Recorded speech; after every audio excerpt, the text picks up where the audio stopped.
Okay. Thank you for coming. I wondered when people saw EMDR if they're like, what is that? So some of you are interested, so thank you. My name's Jan Spidell, and I'm a clinical therapist at Next Step Recovery.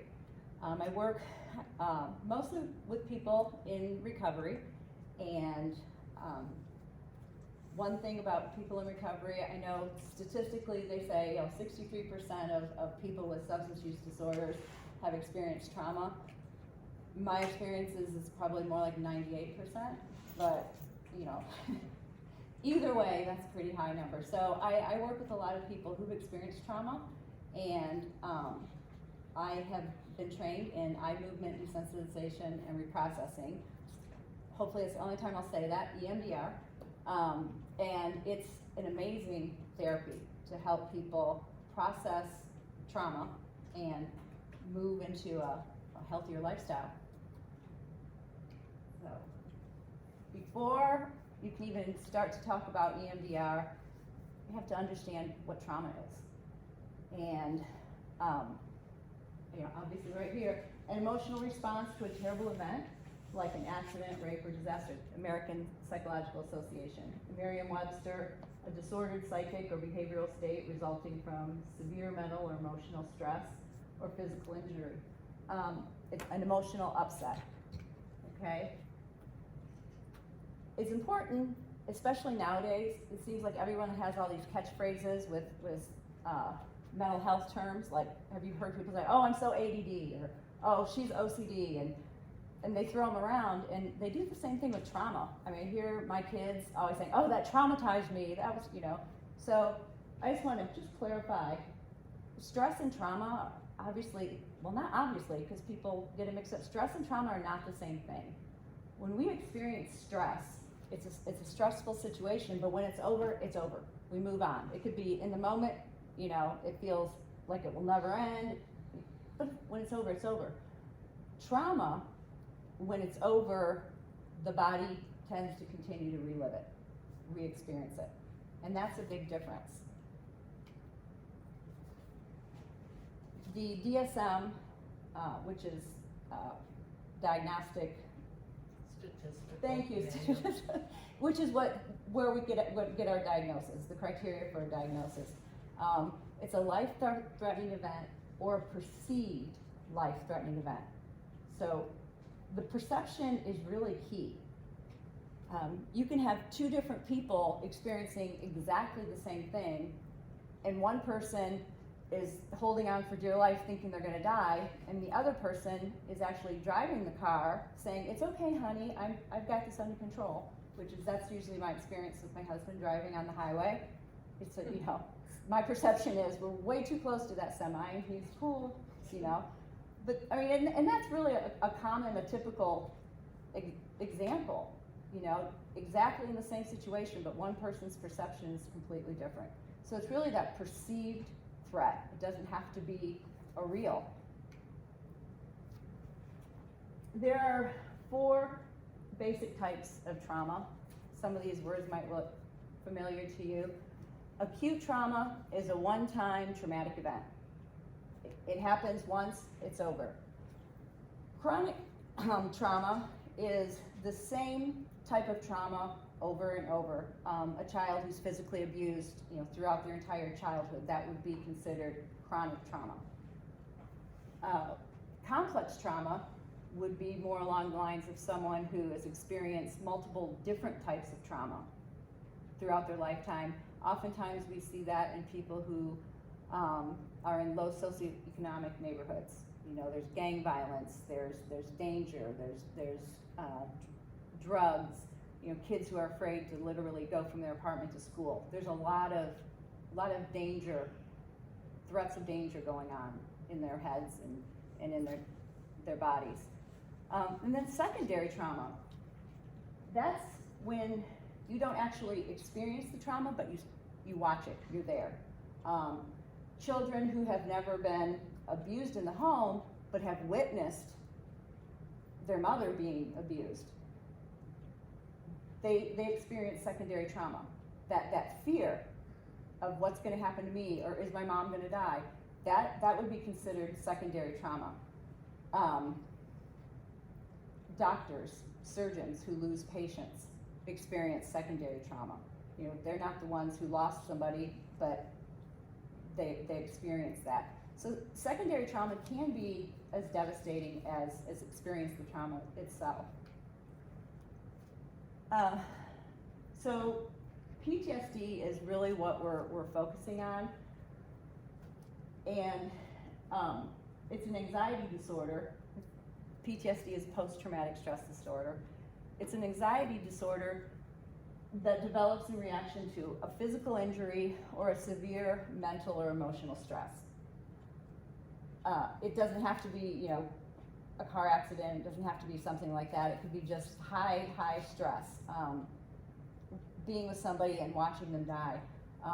Being in the military, obviously, there's a lot of emotional and mental stress going on. And it's important to remember that the trauma response in the brain, it's trying to survive. It's trying to figure out how not to die. That's what the brain's doing. The threat of death is right there, and the experience is there, but the brain is holding on to it.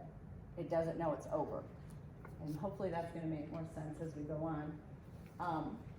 So PTSD is characterized by these five characteristics.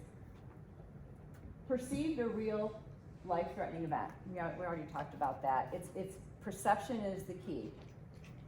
Internal reminders. Internal reminders can be anything like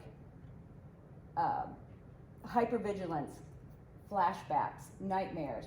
Like internally, something comes up and we feel it. We feel the trauma again. And when there's that felt sense of the trauma, it's like you're experiencing it all over again. It's not a new event. It's the same feelings. The avoiding of external reminders, that entails avoiding, maybe you were in a car accident in a red car. I've actually know someone, they won't get in a red car because that red cars get in car accidents, and so they won't do that.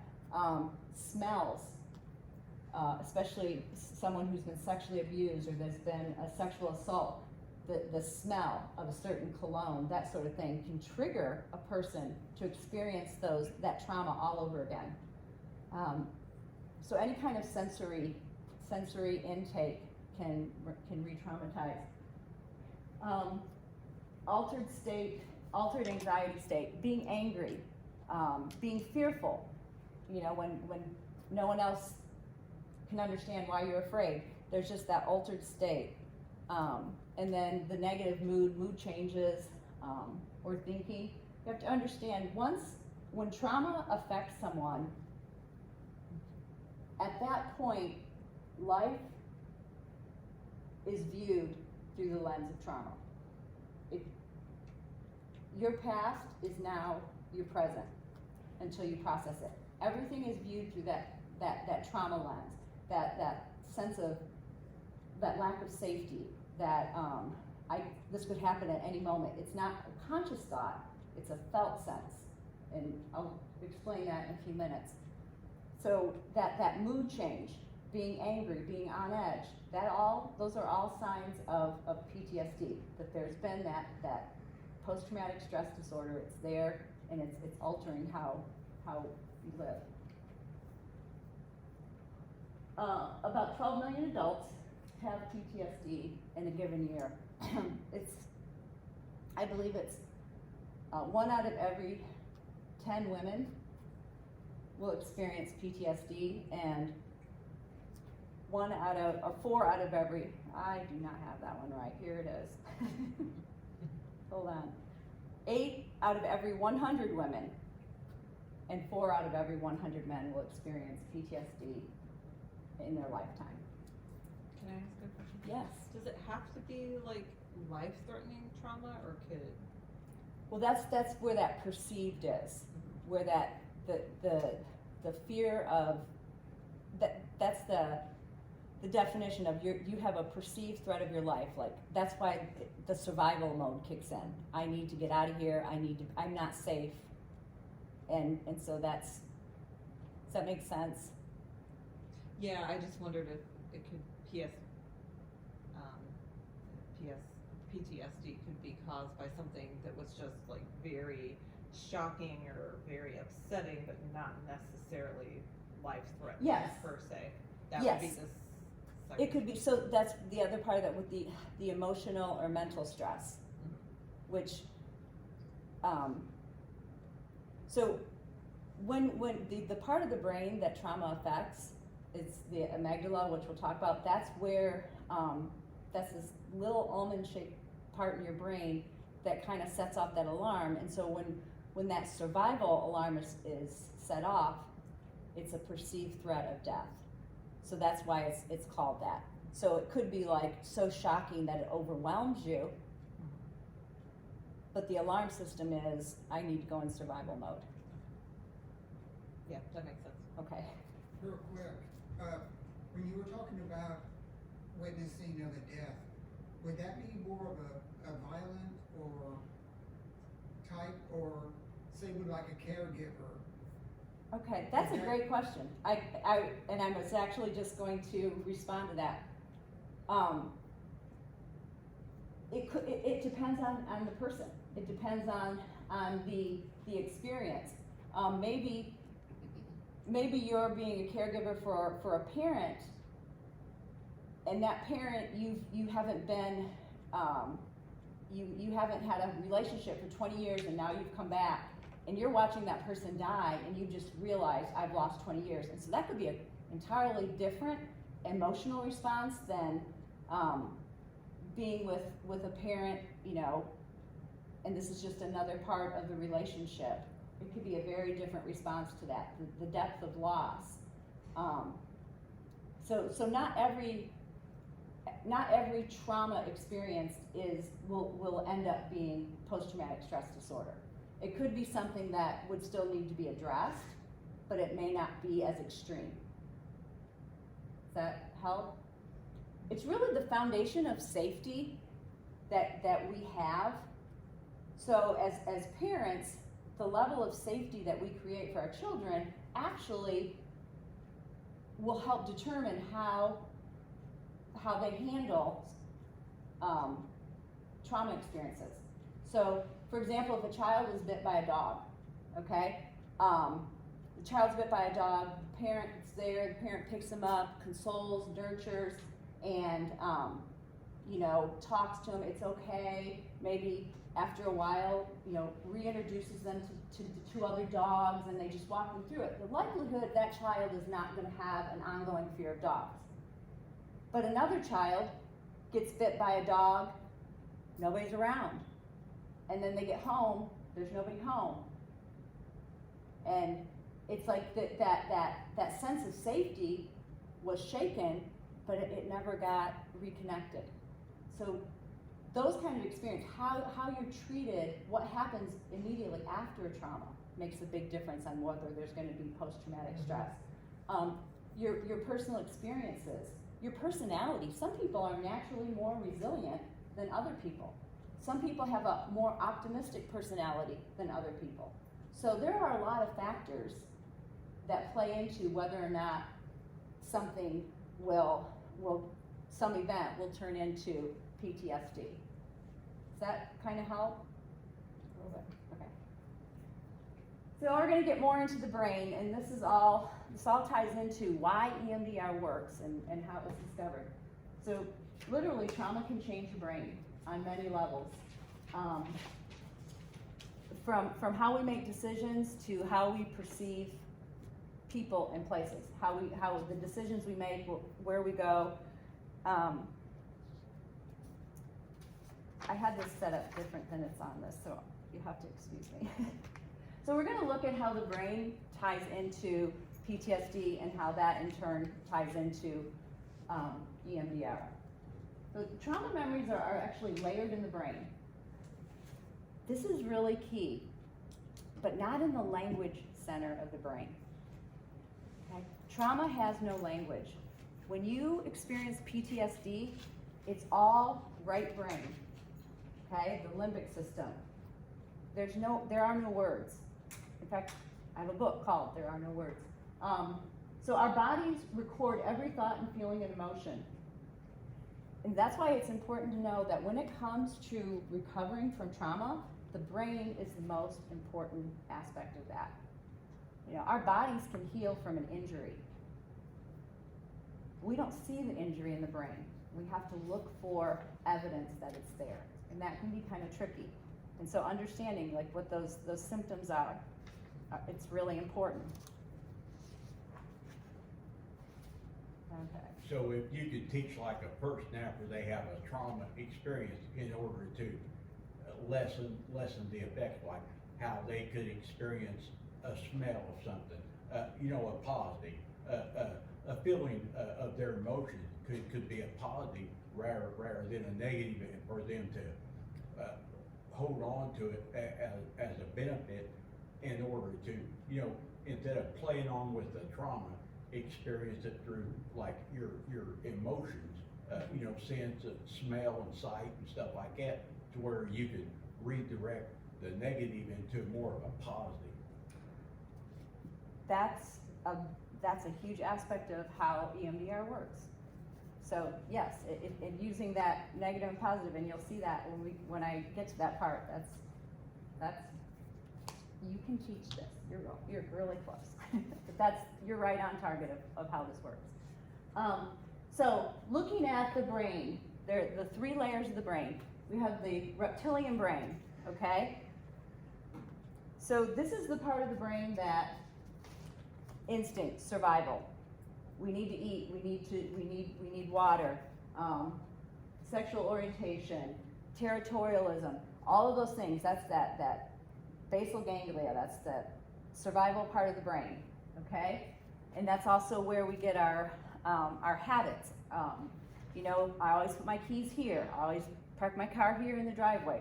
Those are those procedural things that we do. That's all in the basal ganglia, that instinct, survival. You don't think. You know, you get up in the morning, everybody does probably exactly the same thing in the morning. We don't think about it. We just do it. And that all happens right in the reptilian part of the brain. Then we have the limbic system. That's where emotions and behaviors, those are the things that take place there. That's the key place where trauma starts to do its job. Those sensory areas where we feel the emotion, and that emotion then triggers our behavior, okay? The amygdala is in the limbic system. It's right at the bottom. You'll see it in the next slide. And that's a key factor in trauma, because that's where the sense of threat and fear, that's where that resides, right in the amygdala. And then the neocortex, that's where speech and logic and higher thinking, that's the part of the brain where we make decisions, where we're able to learn things, that kind of thing. And when we have trauma, that's the part of the brain that shuts down. So here's trauma defined. I have a little, oh, that wasn't it, right? Okay. Is that it? All right, let's maybe this.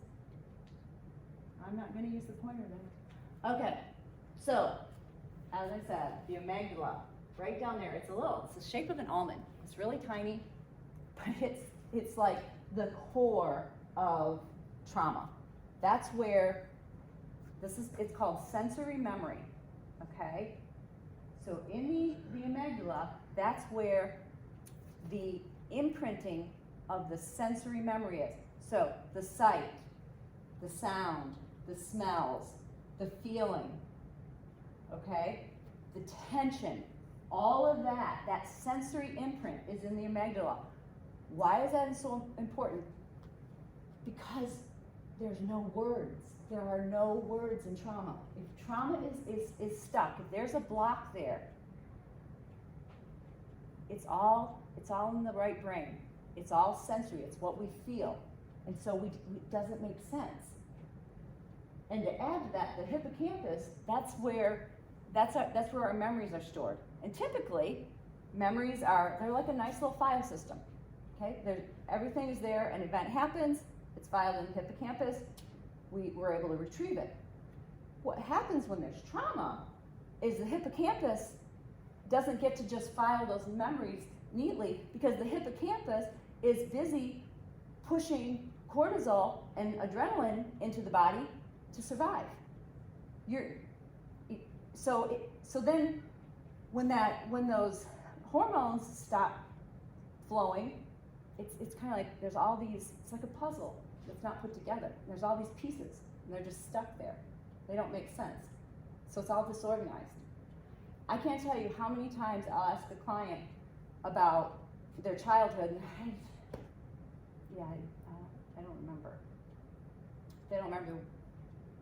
I think I moved twice, but they don't remember because they've had so much trauma in their childhoods. I have a client now who literally can't remember anything before she was adopted. It's just, she can't. She will, though. Do we operate a lot more on emotion than we do on common sense? That's subjective. It depends. In a trauma response, yes. Well, I'm saying, like, we really don't use our brain at all. We basically are experiencing stuff, what we do. We're not really going through life in an intelligent mode. We're basically through an emotional standpoint, and rarely do we get above our own emotions, our feelings, for life,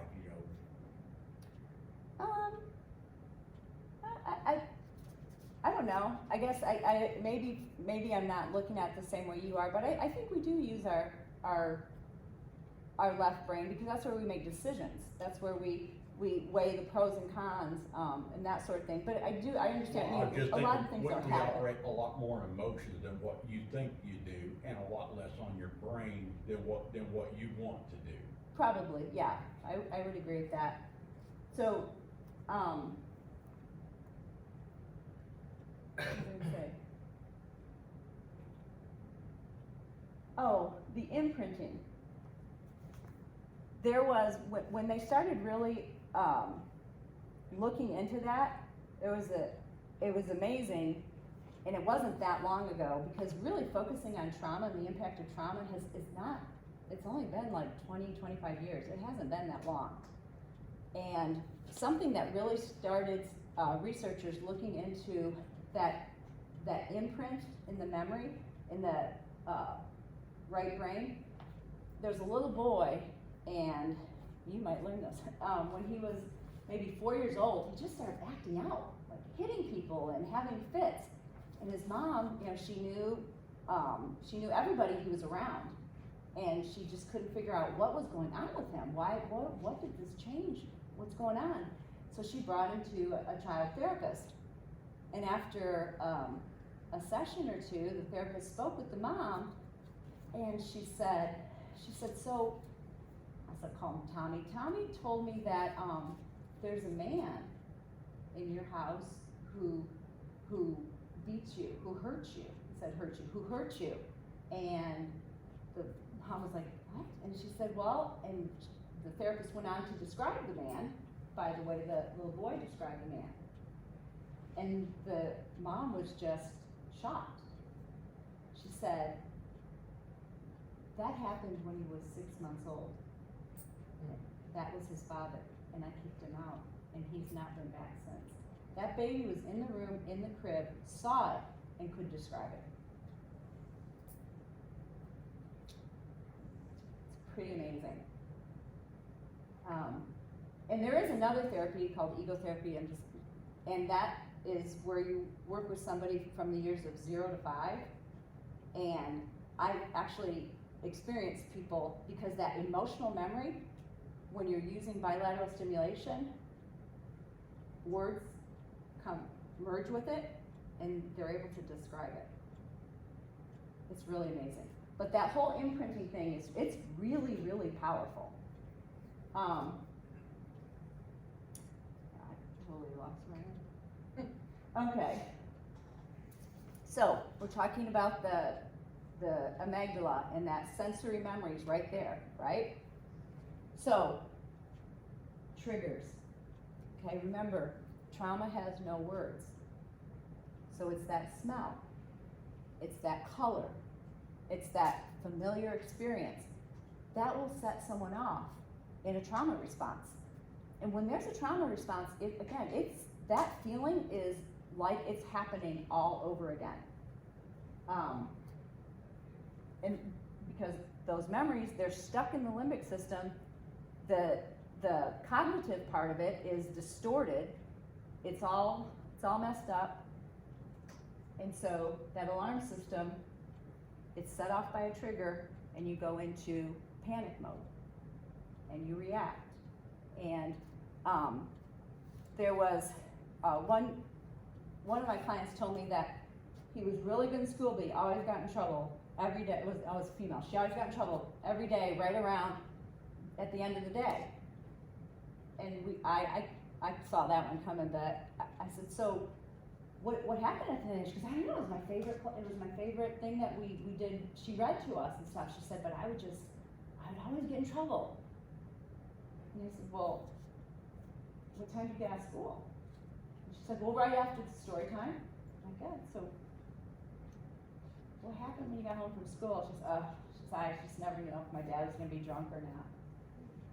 Her body was already reacting. She didn't even realize that's what was happening. So every day when she knew it was getting closer and closer to the time to go home, she started responding. That trauma response, that survival response was kicking in. So, obviously what the goal is with therapy is what we call post-traumatic growth. You know, not just surviving trauma, but learning to thrive in life. Not just trying to, okay, I'm gonna be around this person, I'm gonna have to really hold on. No, but learning how to live differently, to not allow the trauma to dictate your life, to really just have a transformation and have a better quality of life. And that's really the goal with therapy. And of course, I'm focusing on EMDR. It's not the only way to treat trauma, but it's about the best, to be honest, with most traumas. The military uses EMDR, and it's their number one choice to work with vets who have PTSD, and I believe it's about a 77% success rate with vets. So we will move on to EMDR, eye movement desensitization and reprocessing therapy. Just a note in case I forget, there's also EMD, which is eye movement desensitization, and that can be used if something occurs within like 30 days, you don't have to reprocess it. So there's a different protocol where we'll address a trauma that, is recent. Okay. Getting Past Your Past, that's a great book to read. Francine Shapiro is the author and founder of EMDR. So, funny story, the only reason I ever learned anything about EMDR is because I thought it was the stupidest thing I've ever heard. And it's true. And when I start telling you this, you'll see why, because I read this first part, I'm like, oh, come on. I mean, that was Diane, is that not something I would say? Oh, come on. So, she was walking in the park, and she was just having a bad day. There were some just distressing emotions, and she was kind of overwhelmed, and she sat down, and she's thinking about whatever it was that was negative, the negative emotions, and as she's thinking about them, she's looking, and there's like a pathway, and there are trees on both sides of the path. And as she was thinking, she found herself looking back and forth at the trees. And as she was thinking and looking at the trees, she noticed that that distressing feeling was diminishing. And she's like, whoa, what's that all about? So, of course, she kind of went with it and ran, and she started, talking to other clinicians and trying it out, and they're like, okay, yeah, that worked. And so, she eventually added some cognitive components to it because she knew that eye movement wasn't enough to make, for a therapy, so they added some cognitive processing to it, and she developed a protocol and started doing controlled studies of her own, and the controlled studies that she had done were highly successful, enough that she qualified, EMD, she named it EMD at the time, what qualified as an experimental therapy. And so, being experimental, it was limited, who she could train, and she had to be supervising anybody who was doing it. So she would teach her protocol to a limited number of therapists.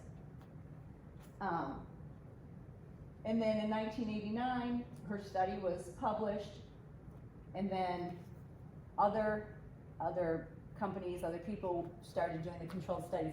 Before something can be an actual official therapy, there has to be multiple controlled studies, for it to be an evidence-based therapeutic intervention.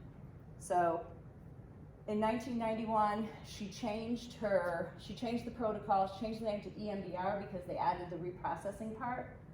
And because you notice that the information processing, because that stuck part, and they started to process that into the left brain, and so they started calling it EMDR. And then by 1995, there had been enough studies done that they no longer had to label themselves as experimental therapy. They were an official therapy. I think that same year an official manual was published, and they began doing training. And it just kind of took off from there. I think the military was the first to really grab onto that, and it's their number one choice of therapy for their vets. So just to be official, I wanted to give you some of the statistics if you're interested.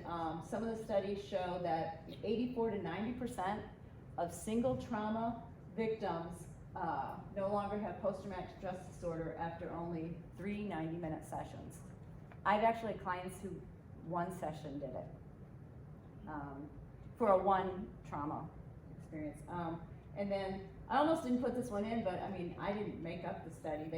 There was one that found 100% of single trauma victims and 77% of multi-trauma victims were no longer diagnosed with PTSD after only 6 50-minute sessions.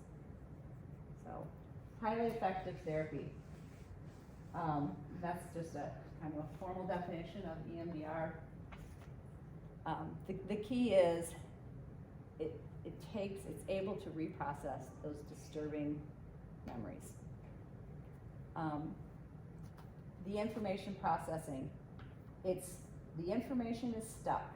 That's the key. The information is stuck in the right brain, in the amygdala, and processing that information using bilateral stimulation. I have my little light bar.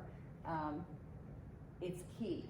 What happens when you use bilateral stimulation is it allows the right brain and left brain to connect. And those memories that are all disorganized with the emotional memory are allowed to be merged. And then they're filed neatly in the hippocampus. And the desensitization part is you're not on alert all the time. That sensory memory is no longer stuck. And so you can think about the experience without having all of the response.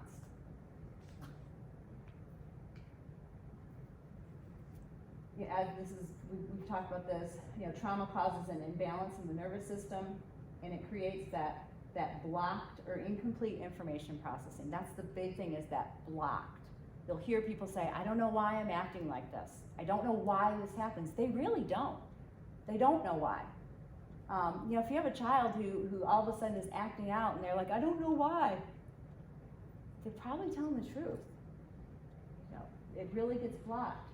And so that, the dysfunctional information is stored, it's unprocessed, and that's the big thing, is identifying those hot spots of that unprocessed information. And that's key to EMDR therapy. I thought this was just an interesting comparison because, when we have a wound, we have a physical injury, we can see it, right? And we know it's there, and we can see the healing process. And when you have a wound in your hand, and it's starting to heal, and then you get dirt in it, or something gets in there, and then it's infected, it gets all festering. Well, you have to take the bandages off, you have to treat that infection, whatever's blocking the healing, you gotta get rid of that. And then once you get rid of whatever's blocking the healing can start again, and the wound can heal. That's what EMDR does with the brain. What is that thing that is blocking you healing from that traumatic experience? So these are obligatory goals of EMDR. This is what we're trying to get to, that adaptive response. So instead of responding to stimuli, or when you smell something, see something, you just the fear of going to a concert, whatever it is, whatever that fear is, to have an adaptive response, which means now that you have words with the memory and it's stored, the response is different. We see a red car, okay, it's a red car, so what? All red cars don't get in accidents. We can add logic to the rest of the story, and then we can move forward. Again, to achieve a position where remembering is not emotionally disturbing. One of the things I always tell my clients is, this is not going to be pretty, okay? But it will never feel like this again. And that makes it worth it. But when you're going to really experience the whole event, it isn't pretty. That session isn't. But the next time we run through it, that's not there anymore, and it never is again. This doesn't come back. It's true healing. So these are alleviating the present symptoms. So we look at what's going on right now, eliminating the distress from the disturbing memory, improving the view of self. That's another key component. When you're experiencing PTSD, how you see yourself is very different than prior to the trauma.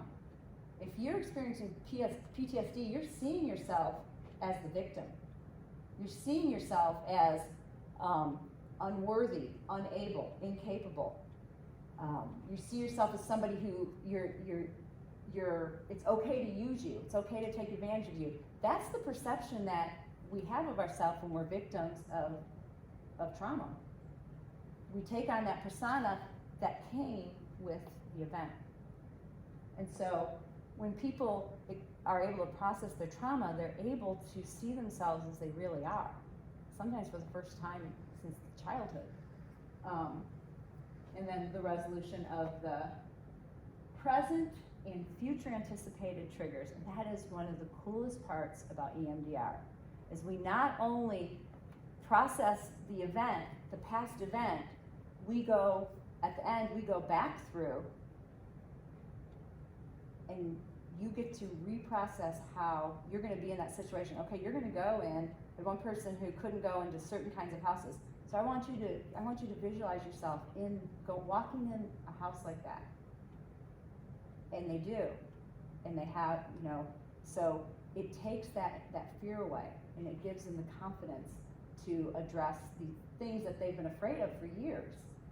And again, it takes that sensory memory away and replaces it with confidence. Yes. Well, now, how would you take somebody like smoked cigarettes all their life and they never stop, but yeah,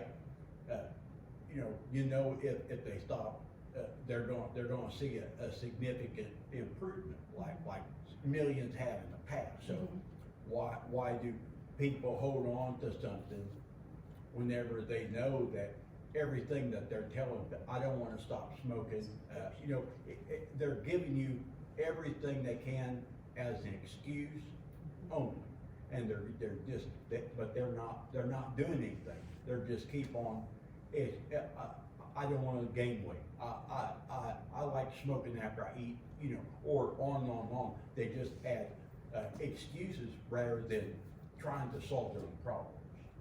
Yeah, I mean, smoking is the hardest substance to stop doing. And it's physically addictive, it's mentally addictive, like I said, you know, well, I always smoke a cigarette after I eat, and then, so you don't feel normal, it's very difficult. What I was getting at was like all these bad habits that we go, and whenever you know that there's been millions that have had the same problem that you've had, and you go on it for another 20 years before you can address, I need to quit. You know, because I'm coughing up blood in the toilet. You know, or, you know, I need to quit, you know, but whenever you know all these problems and these negatives, and we fail that, we don't have the ability to know whenever we should stop, you know, and we pay the price. Yeah, absolutely, and I know there are great programs, you know, to help people stop smoking, but yeah, habits are hard. They're hard to break because habits, you know, they're stuck in that reptilian brain where they're automatic. When things are automatic, Well, what I'm saying is like, I don't wanna stop smoking because it would make me gain weight, or I like the cigarette after I eat, or, you know, you have other attachments to it. So in order to shake off those, that what you are perceiving as positives, in order for you not to even try to stop, you're perceiving those as a positive rather than what they really are as a negative. So, you know, that's, how do you change a person's mind to positive a goal set rather than a negative goal set? Well, that's an important thing to remember is I can't change anyone's mind. I can't want someone to change more than they want to change. So before anybody can change, they have to want to do it. You know, that's a key. That's something as a therapist, that's actually a very hard fact to accept. I can't make anybody change, and you know, so it has to come really from the person first. I can help them once they decide to, but I can't make them want to. Well, that is a good thing to know, that if you're not willing to help me, you come here is not gonna help you at all unless you are ready to help yourself. Right. You know, because you're basically just wasting a therapist's time, and you're wasting your time. It's true. Yes. Oh, I'm sorry. So, no, it's okay. So does this therapy help people remember traumas that they don't remember? Like, is that It does. basically?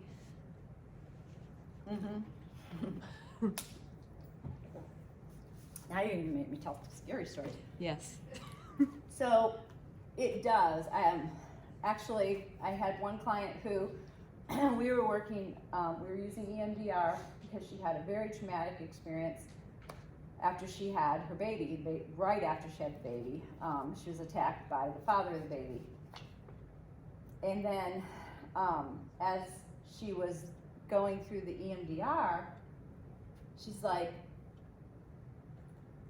I see, because you it's actually, when you're doing the EMDR, it's like you're watching a movie. Your memories are just floating through, or like you're riding a bus and you're just watching the scenery. So it can't hurt you, you can't stop it, you can't change it, but you just experience it. And what was happening, she's like, well, I see my daughter, but she's older. And then we were going through, and then she's like, well, now she's wearing a different sleeper. And you know, as we went through, her daughter kept changing, and then she actually had a bit of a breakdown. She was like, oh my God, it didn't happen just once. And she realized that this traumatic event that she remembered happened multiple times. And the way she knew that is when she was being hurt, her daughter was in the crib, but she was different ages. So, yeah. So again, that blocked memory, that disorganized memories that are all over the place, but when you start doing the bilateral stimulation and the sensory memory is starting to be merged with words, it opens that up.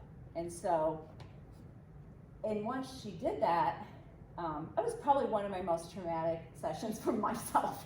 I was doing a little EMDR on myself on that one. I was tapping my legs.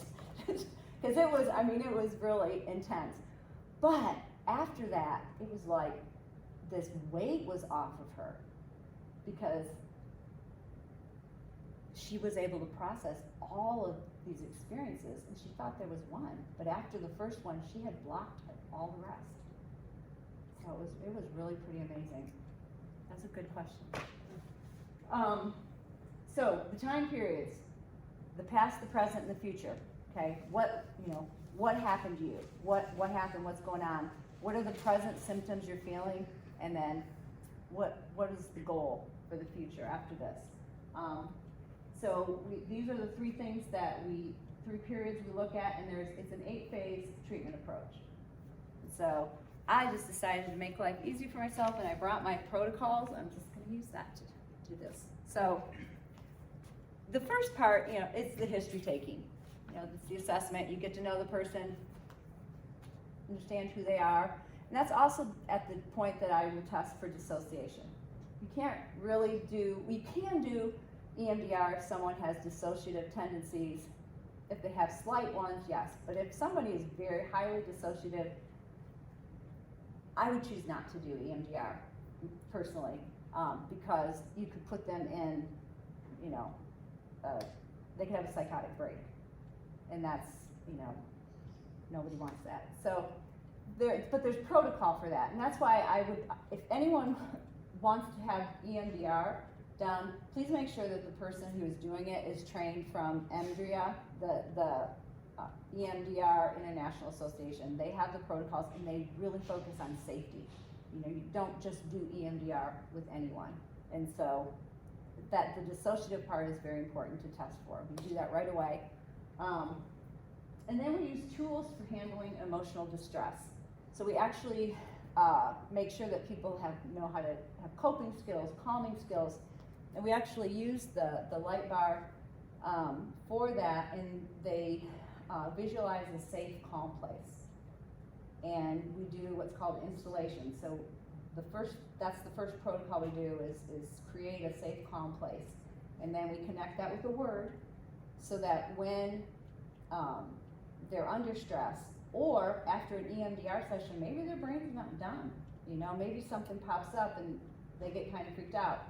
I need to know that they're able to calm themselves down, wait till the next session, or wait till you see me. We also do what's called the container, where they visualize a container, and you take these thoughts and you put them in the container and close it. It all sounds really weird, but it works. Not everybody is visual. The container thing never worked for me, but I have to see myself. I see myself pushing it away. So we kind of figure out whatever works. Most people can do the container.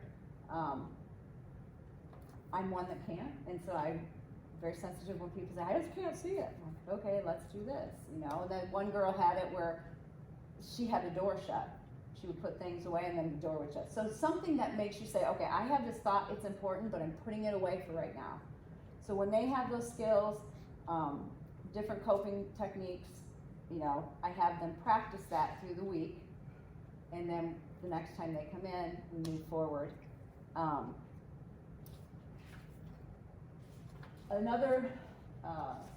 So the next ones, we talk about the memory. Okay, so what is the thing that's bothering you, or what does typically people know what they want to work on, like this thing happened, or yes, they realize they suffered sexual abuse, or they've been abused, or they were in a traumatic relationship. So they have this big thing. And so what we'll do is, okay, so this happened, you were abused as a child. And so then we'll say, when you think of that abuse, what picture represents the worst part of that? And it typically right away they say, oh, this is what I see. Okay. And then I'll ask, when you see that image, what negative belief do you have about yourself? And that usually is circles around responsibility, trust, or abandonment. And so they'll, and it's I am. I am worthless. I am not important. And so that's how they feel about themselves when this comes to mind. And then I'll say, what would you rather believe about yourself? Well, that I matter, that I'm important, that I have value.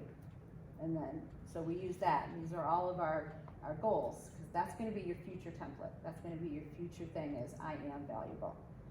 And so, when we start with that, and then we run through the process, and I'll ask them, when you bring this image up of this event, where do you feel it in your body?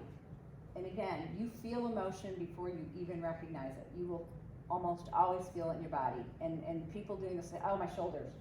Like they feel it when you start talking about the event. Okay, so then we record that. And then I'll say, on a scale of 1 to 10, how distressed do you feel in your body? And you rate that. And then I'll say, on a scale of 1 to 10, how true, when you bring up this image, how true are the words, I'm worthless? And they'll answer, and it's usually pretty high. How true are the words, I matter? And that's usually pretty low. And so we record all of that before we ever start. And then once that's all set, that's when we start the bilateral stimulation. I brought this light bar just so you can see. I'm gonna move it. And people they'll look at that, and they'll be in the middle, and they don't move their head at all, but they'll move their eyes, and they just watch that.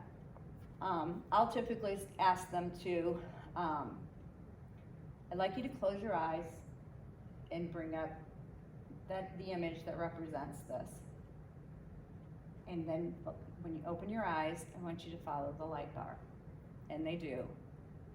And then I'll let the light bar run for maybe 30 seconds, and I'll stop, and I'll say, what are you noticing? And I don't want them to tell me, I just need a few words, and that's one of the ways you keep people from drifting. So I keep track, what are you noticing? And then okay, go with that, keep going.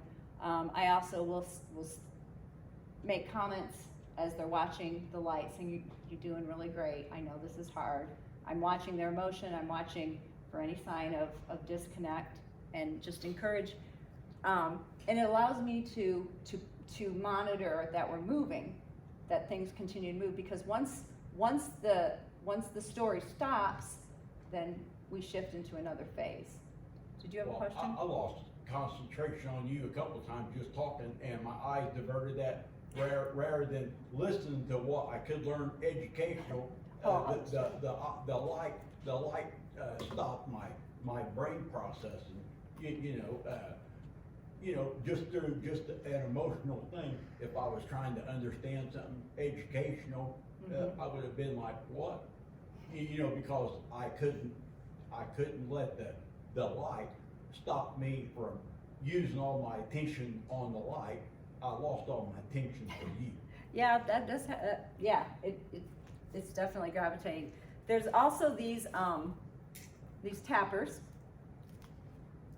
They pulse.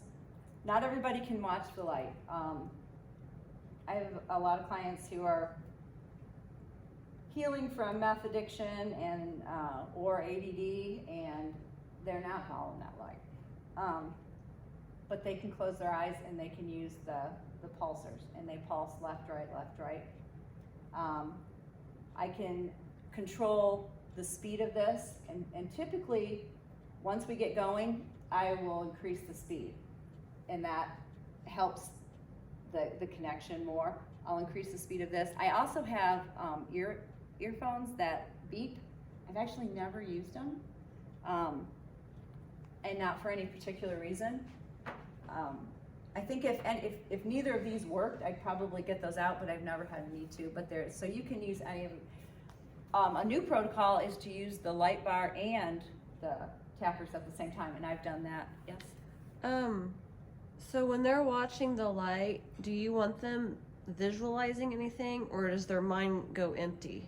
Oh no, they start visualizing. They're visualizing, and what happens is that's when the connection starts. Okay, that's when the memories are kind of like the puzzle pieces. The puzzle pieces start to go together. I'll give you a great example. This week I was working with a guy who, his trauma, this is really, I think, interesting. So his experience was he was buried alive at work. And so he was down in this big hole. I guess they were laying pipe. And when I asked him, when you think of that, what was the worst part of it? And he said, my boss didn't care. That was the emotional part. He said, but my boss didn't care. And he started saying, I feel like he should have known it was dangerous. I feel like he made me do it, and he didn't care. This is a big thing. And of course, you don't argue with somebody what they're, I thought that was interesting. And so it was, I'm not important, and then I matter was the positive. And as we started doing the bilateral stimulation, and he was going through what was happening, he was down, and the avalanche started, he was able to see his boss was standing. He goes, oh, I see my boss is freaking out, my boss is yelling, and now my boss is going to get help. All the stuff, and how he could hear his boss yelling at him, don't worry, we're getting help. His boss was, kept staying connected with him. And afterwards, his boss is the one that took care of him, got him cleaned up, and all that stuff. And he just, at the end, he looked at me and he said, I forgot all the stuff he did. And that was the big thing for him is he didn't think his boss cared. And for some reason, that was the part. And as he did that, he realized he saved my life. But he, up until then, believed his boss didn't care.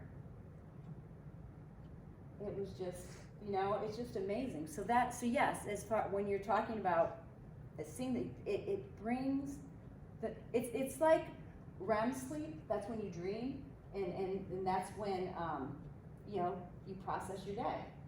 That's what dreaming is for. And so it connects everything, and that's what's happening. They believe when bilateral stimulation is happening, it stops. It doesn't allow your cognitive brain to push those memories away. They merge together, and then it's filed in the hippocampus the way it's meant to be. And so you can think about it again, but you've got the whole story. Okay. Let's see. So once we get to a place where it's not changing anymore, okay? That's when we then, we do a check, and we go to installation of the positive cognition. And for this guy, you go back. I want you to go back to that image you had of being in the pit. And he goes back, and and I go back through on a scale of 1 to 10. How true do the words "I don't matter" feel? It's like, no, not at all. Okay. On a scale of 1 to 10, when you see this image, how true do the words "I matter" feel? 100%. And then you go back to the image, and you measure distress. There was none. So this event that prior to doing this is one session, prior to doing that, was just, I mean, it took 3 sessions before he had the courage to actually do the EMDR for it. He didn't want to do it, he was afraid. And then once he did it,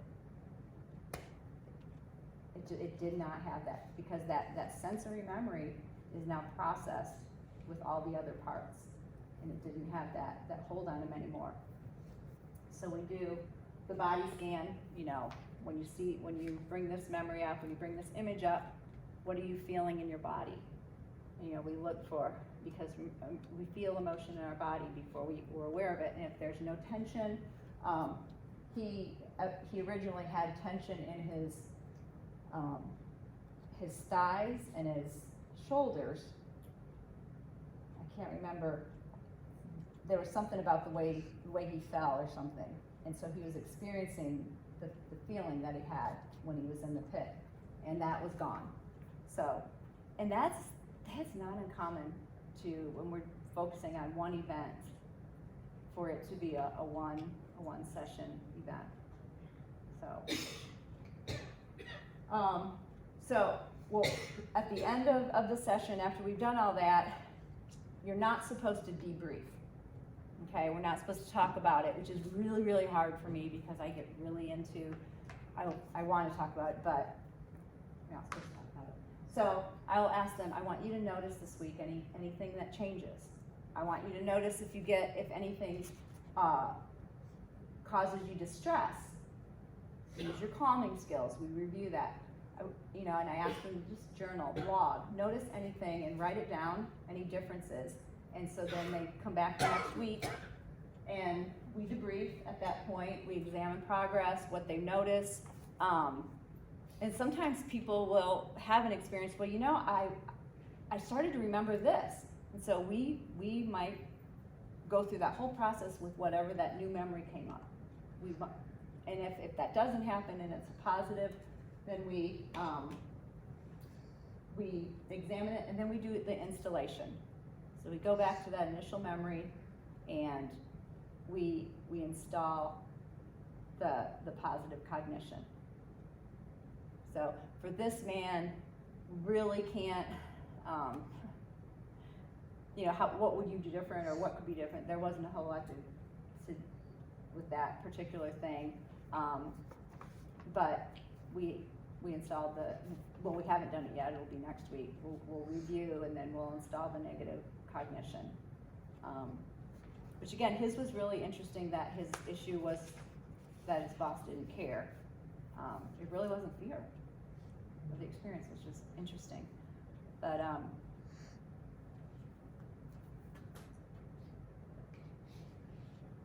before I thought about bringing this, I put that picture on there. So, do you guys have any questions? Any questions about any of this? I know it's a lot. Yes, ma'am. I do. Okay, let's say someone has symptoms of trauma, maybe their issues, abandonment or something like that, but they don't know what the memory is or why. What would you have them visualize if they didn't know? Like, So they have, say that again? so you said you usually have them think of the event and visualize the event or something about the event. Oh, they have the emotion, but they don't know why? Yes. Okay, that's a good question. So if someone comes in and just says, I just, give me an emotion. I feel unwanted, I feel abandoned, nobody, Yeah.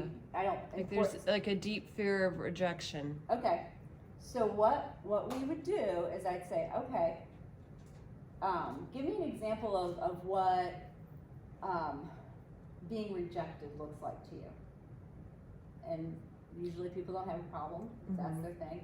And then I would say, okay, can you think of your earliest memory of being rejected? And it doesn't have to be the first, but what is your earliest memory of that? And that's where we would start. A kid in the schoolyard not getting picked for a team. Yeah.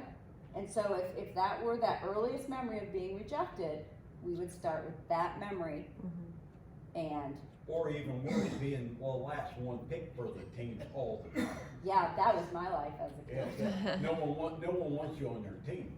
Yeah, That's well, I hard- mean, that's hard- in that's hard to do retrospect, as well. it was deserved, Yeah, that's but, hard to When you can't throw a ball, you just never make that team. Yeah, yeah. yeah. But, and sometimes, but, you know, again, things like that, they can turn into trauma and feeling, you know, unimportant and feeling rejected, depending on personality, Yeah. depending on, the kind of family life you have, Right. depending on other experiences, other things you're exposed to. Maybe at school that happens, but you know what? Your friends in the neighborhood, they think you're great, and your family loves you and they're kind to But you. what you realize is, your own self-worth isn't worth much.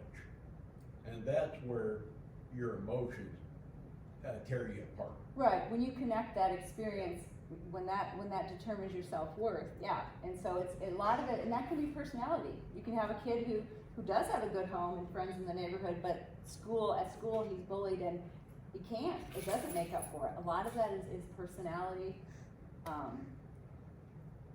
You know, you can't predict.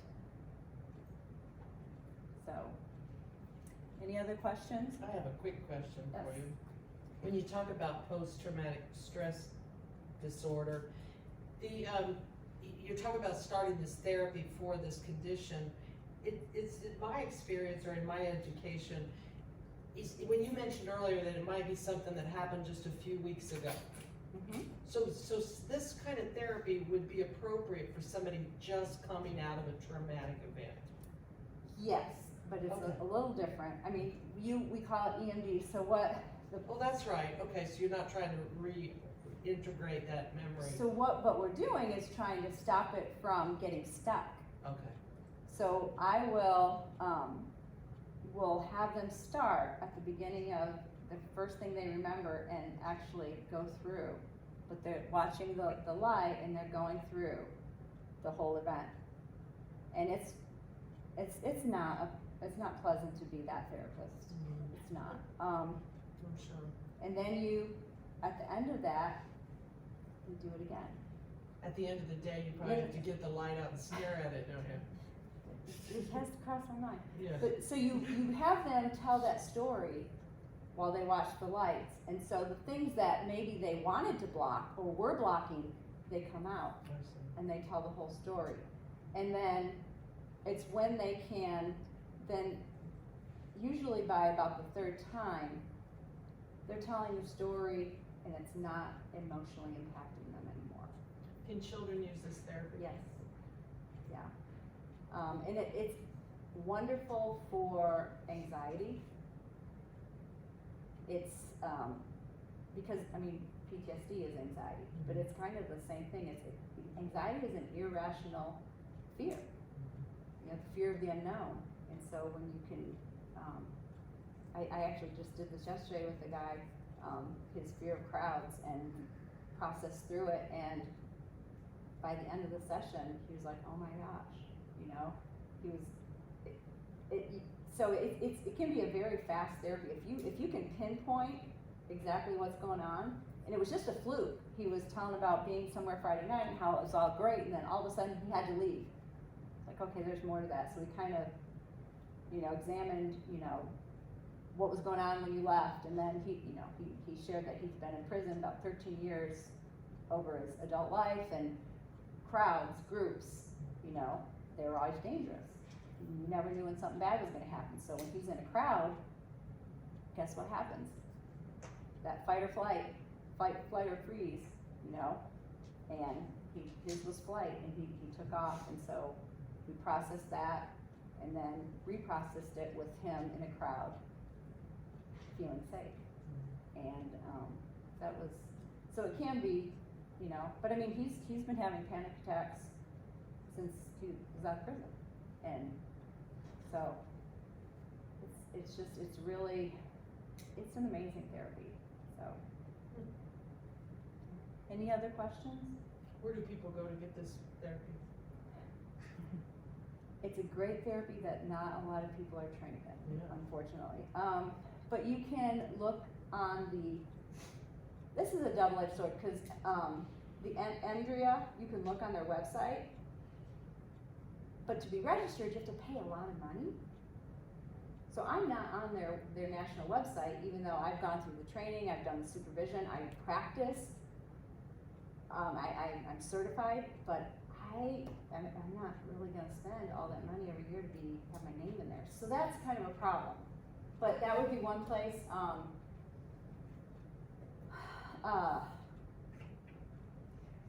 You could look up EMDR therapists in this area. I know there are some people in Terre Haute who are trained. Oh. There are more than me. Not a lot, but there are. Probably Indianapolis would have more. Wow. Yeah. And the other thing is, I work for a place that is very pro therapy and pro training, and it's expensive.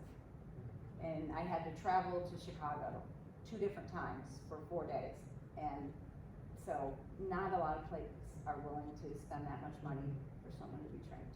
So that was, I'm just blessed to be working in an environment that does. So. Yeah, but I would definitely look around, and sometimes if a place doesn't have a therapist that does it, ask, say, do you know anybody, because sometimes they know. Okay, thank you. Was it ever covered under health insurance? Therapy, it's an evidence-based practice, so yes, if you are covered for mental health treatment, yeah. When you do, if they don't ask, I mean, if you wanted something maybe weird, but EMDR is evidence-based, and yeah. As long as it's in the DSM, most every insurance covers it, doesn't it? DSM is the diagnosis, not the treatment. Right, but if the condition is in the manual, isn't? Oh. No, never mind, I'm saying that wrong. Yeah, Never mind. I don't, yeah, No, yeah, I okay, messed up. yes. What are the prerequisites to get the training? Do you have to be a licensed therapist? Yeah.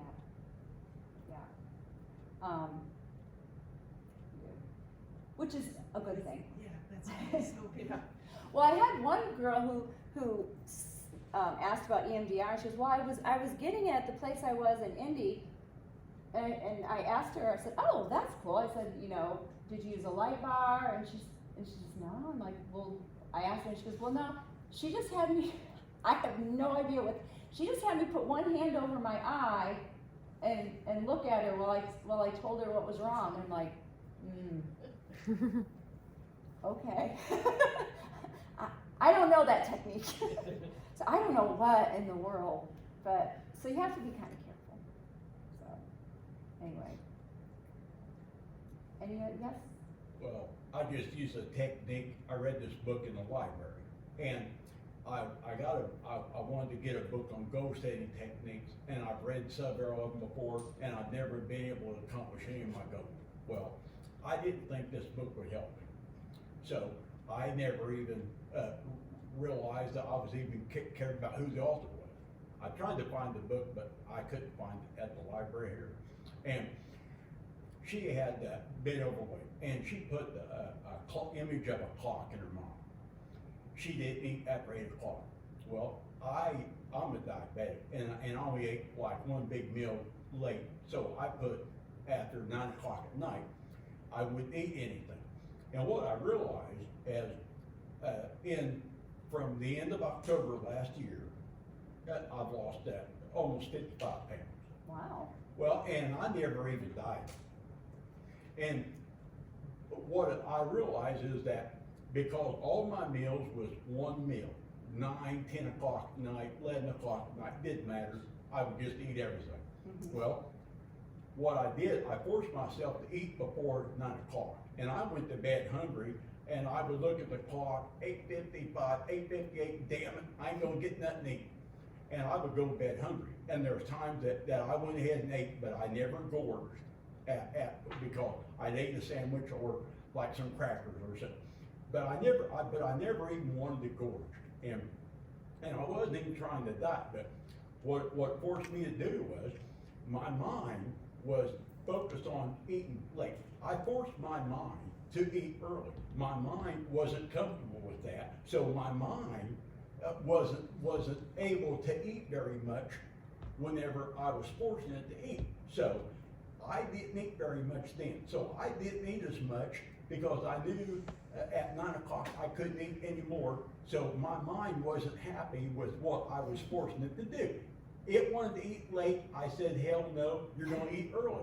It got mad at me, but it couldn't do nothing about it. So what it did, it didn't want to eat very much, and so I didn't gain the weight. And because all I did was shift my mind like 2 hours. And that forced me to lose 50 pounds because I convinced my mind that you're gonna eat before 9 o'clock. My mind said, no, I'm not. And so we had a war, and my mind lost, and I won. But it's odd that how just shifted a little bit of focus caused me to lose my weight. And I worked out, and I did a lot of walking for 2 years prior. This is the only time this year that I lost weight because I didn't eat and I ate earlier, and so and I'm back to working out, which I have been, and I'm walking, but now I'm walking a lot more because as my mind has seen that I started to lose weight, my mind was already forcing me to do other things that I had put off for years. I started looking at things. I started going out and trying to solve problems, trying to fix things that I put off for years because I was looking for things to do to accomplish another goal, and that's what's forced me. You know, like I'll push my bike, and I live over here by 19th and 7th Avenue, and I'll push my bike, and I'll go down 19th Street to Maple, and I'll walk over to 3rd Maple, and I'll walk my bike from 3rd Maple to 3rd and home, and then back home into 7th, then back to Wabash, then back to 13th, and back up to 7th Avenue. But that's a long walk Yeah, for 67 years old. that's a long walk for any age. Yeah. But that, there's a lot of truth in that. And honestly, the change your thinking, change your life. I mean, thinking is controls everything. Your thoughts, your emotions will follow your thoughts, and your behavior follows your emotion. And so it really is true. You make up your mind, whatever you're focused on, whatever you're thinking about, whatever you decide, your emotions will follow.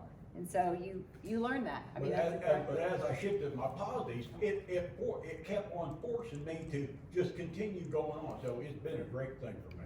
good for you. That's awesome. That is very good. All right, well, thank you all very much. Thank you. I appreciate it.